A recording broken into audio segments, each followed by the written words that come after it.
यहाँ पे सबसे पहला क्वेश्चन लिखा है the figure shows a plot of photo current versus anode potential for a photo sensitive surface for three identical radiation for three different radiations which one of the following statement is correct. ठीक है, इनमें से कौन सा statement correct है ये हमको बताना है। सबसे पहला स्टेटमेंट लिखा है curve B and C represent incident of same frequency. तो क्या जो कर्व बी और सी है उसकी फ्रीक्वेंसी सेम है? तो आप देखिए कर्व बी के लिए स्टॉपिंग पोटेंशियल ये और कर्व सी के लिए स्टॉपिंग पोटेंशियल ये है। अगर दोनों के लिए स्टॉपिंग पोटेंशियल अलग अलग है इसका मतलब दोनों के लिए फ्रीक्वेंसी भी अलग अलग होगी। तो पहला स्टेटमेंट तो गलत हो गया। उसके बाद लिखा है curve A and B represent incident radiation of different frequency. A और बी, देखो ए और बी की बात कर रहे हैं, ए और बी की बात।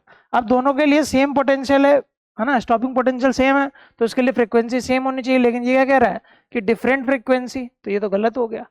Curve A and B represent in diagram of same frequency and different intensities.